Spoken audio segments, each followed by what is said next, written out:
Olá, minha amiga, meu amigo. Hora do nosso encontro nesta quarta-feira, 20 de agosto. Num 20 de agosto, em 1990, o presidente Fernando Collor de Mello, finalmente, por um decreto, autorizou o comércio a abrir domingo. Fazia 41 anos que estava proibido pelo Estado brasileiro. Quer dizer, o Estado brasileiro impede a nação brasileira de abrir as portas do comércio num domingo, abrir emprego, pagar imposto, melhorar a renda, melhorar a vida das pessoas que não podem fazer compras durante a semana porque estão trabalhando. Isso é uma maluquice, o Estado se meter na vida das pessoas. E o Estado está lá para facilitar a vida das pessoas. Recebe imposto para isso, para que a gente tenha uma vida melhor, com segurança, com infraestrutura, com água tratada, com saneamento básico, com estradas, com justiça que funcione. É para isso que existe o Estado, não é para atrapalhar a vida das pessoas. É uma coisa incrível como a gente fica amarrado aqui e como as pessoas vivem desamarradas e amparadas pelo Estado nos Estados Unidos, por exemplo. Por isso que tanto brasileiro quer morar lá. Embora não tenha justiça do trabalho, carteira assinada, não sei o quê, estabilidade, uma série de coisas. Paga menos imposto, tem mais segurança, tem saúde melhor, tem ruas e cidades bonitas e limpas e tudo organizado. Bom, lembre-se de se inscrever, estamos chegando. Vamos chegar a um total de 10 milhões, somando aqui o X, o Instagram e aqui o YouTube, né? Vamos em frente, então. Não esqueça, lembre-se de se inscrever e, ao final, de deixar o gostei ou não gostei.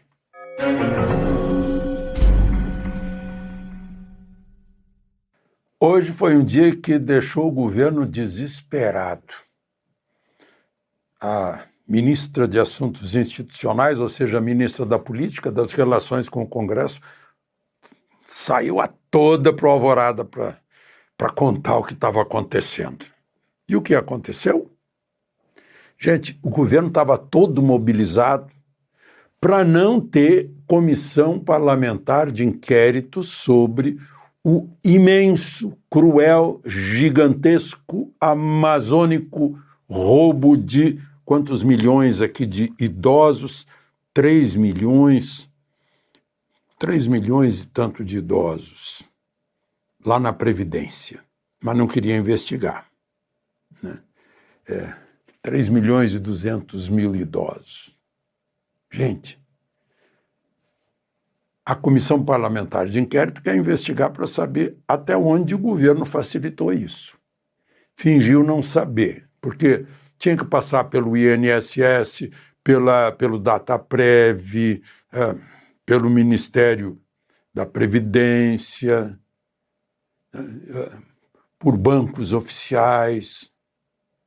Não é possível que todo mundo tivesse ficado cego, surdo, mudo, enquanto estavam levando o dinheirinho dos idosos, aposentados e dependentes, né, da Previdência. Mas estava tudo pronto para o governo. Bom, não tem como impedir uma CPMI, Comissão Parlamentar de Inquérito Mista, né? Ou seja, com senadores e deputados. Quando viram que não tinha como, não, então nós vamos dominar a CPI. Lula falou com Alcolumbre indicou o Omar Aziz, senador baiano, para ser o presidente da CPI, e, por sua vez, Omar Aziz indicaria o seu relator. Tudo sob controle. Mas aí o governo foi surpreendido. A oposição aprendeu que ficar contando vantagem, dando entrevista, fazendo ameaças, dá errado, pode dar errado, cria expectativas, informa o adversário de seus movimentos. Então, o Sóstenes Cavalcante, líder do PL, e o Rogério Marinho, no Senado, trabalharam em silêncio a noite toda. Ninguém desconfiou que a oposição estava movimentando suas tropas na noite. Na hora da votação, nhaque. Ganharam a votação. O placar foi de Omar Aziz, perdeu por 17-14. Ganhou um senador do Podemos, Carlos Viana, que indicou um deputado bolsonarista para relator.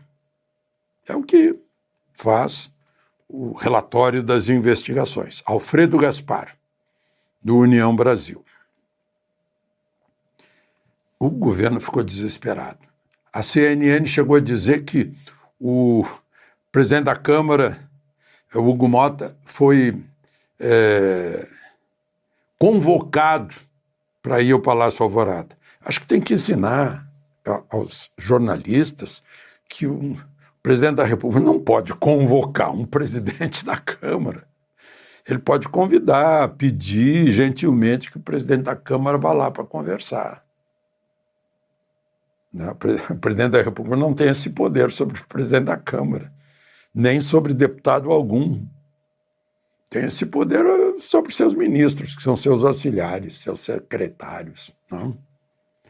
Eu até me admiro que um senador e um deputado abram a mão do seu mandato para ser secretário do presidente. Eu sempre me admirei disso. Então, perdeu o Aziz, que está culpando o líder Randolfo Rodrigues. Diz que Randolfo chegou atrasado na votação. Claro, Randolfo estava, já ganhamos. Omar Aziz também, não, já ganhamos. E aí já perdemos. Não, perdeu. Perdeu. Mas não foi a única derrota do governo no dia.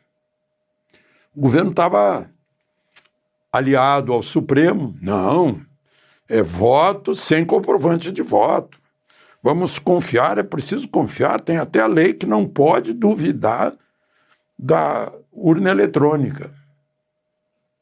Aí está com a lei complementar que cria o código, um novo código eleitoral, entrando na Comissão de Constituição e Justiça do Senado, que é a mais importante do Senado, e a comissão abriu as portas para o comprovante do voto em papel. Foi 14-12 a emenda que entrou. Como não estava na Câmara, vai ter que passar pelo plenário do Senado e depois pelo plenário da Câmara. E diz mais ou menos isso, né? A urna imprime o papelzinho, o eleitor olha o que está escrito, se é aquilo mesmo, se foi naquilo mesmo que ele votou, aí ele aperta lá um verdinho e cai num depósito que é inviolável, que, se precisar conferir, vai ter que recontar no papel para tirar as dúvidas. Gente, se tivesse esse comprovante do voto, na última eleição presidencial, não teria acontecido o 8 de janeiro. Porque ele é necessário quando a diferença é mínima. O Supremo derrubou 2 vezes, isso foi aprovado pelo Congresso Nacional, 2009 e 2015. E não tem partido político. Foi Roberto Requião, MDB, foi PDT, o Brizola Neto, até o Flávio Dino já foi... já subscreveu uma dessas emendas. E a última é do Bolsonaro, 2015. Dilma vetou, mas vetou pelo seguinte motivo: não tem dinheiro para fazer as impressoras. E aí o Congresso derrubou o veto. E aí um ministro do Supremo deu uma liminar derrubando a derrubada do veto. Um ministro do Supremo valendo mais que, eu acho que foram 68%, 70%, dos deputados e senadores. Depois, 8 ministros do Supremo confirmaram essa liminar. O Supremo não quer, não sei por quê. Quer dizer, o Supremo está criando problema, porque está escrito no artigo 37 da Constituição que todos os atos administrativos têm que ter publicidade. A contagem de voto é um ato administrativo. O povo tem que entender, como um tribunal europeu decidiu, olha, esse negócio aí, essa contagem eletrônica, não. Porque o eleitor tem que compreender como o seu voto é contado. Então tá aí. Foi um grande dia. Uma para pegar a crueldade dos que roubaram de idosos. E outra para respeitar o eleitor. O eleitor precisa saber como o seu voto é contado. Aí o argumento, mas já são 30 anos de uso das urnas eletrônicas sem que fosse comprovada a fraude. Claro, é impossível comprovar se houver fraude. O PSDB tentou na eleição Aécio Dilma e não conseguiu, ficou 100 dias lá. Não consegue. O relator do PSDB concluiu que era impossível auditar. Bom, e por último, após o ataque de nervos com aquele avião, aquele Boeing 757-200 branco, que pousou em Porto Alegre, depois pousou em Guarulhos, né? Foi todo um mistério. E era um voo normal, mas está todo mundo com os nervos à flor da pele, né? Bom, aí eu queria contar para vocês e mostrar para vocês, porque passou aqui no meu espaço aéreo, decolando, ganhando altitude, um cargueiro, Boeing, quadrimotor, é o C-17 Globemaster 3, né? Que estava certamente voltando para os Estados Unidos, porque cancelaram a Operação Formosa, Operação Conjunta. Formosa é aqui pertinho. Deve ter sido isso. Estava voltando, assim como a Operação Core, que seria no Nordeste, foi cancelada também. Eu acho que para alívio das forças brasileiras, que não têm combustível, e os americanos parece que estão atentos aos acontecimentos políticos envolvendo Venezuela e Brasil, né? Eu já vi 3 desses aviões na solidão do deserto, na Tunísia, naquela época, junho de 2002, pertinho da Líbia, do Gaddafi. Talvez eles estivessem ali. Mas estava no meio do deserto, no meio do nada. Não tinha uma construção perto deles, um hangar, nada. É a presença americana no mundo inteiro. E o avião misterioso era um avião diplomático, trazendo material. Vejam só, material do visto, por exemplo, é um papel especial, né? Eu acho que eles não confiam em vir tudo isso em voos normais e vem em voos especiais. Tudo que... eles, por exemplo, pousaram para abastecer 2 consulados importantíssimos, o de Porto Alegre e o de São Paulo.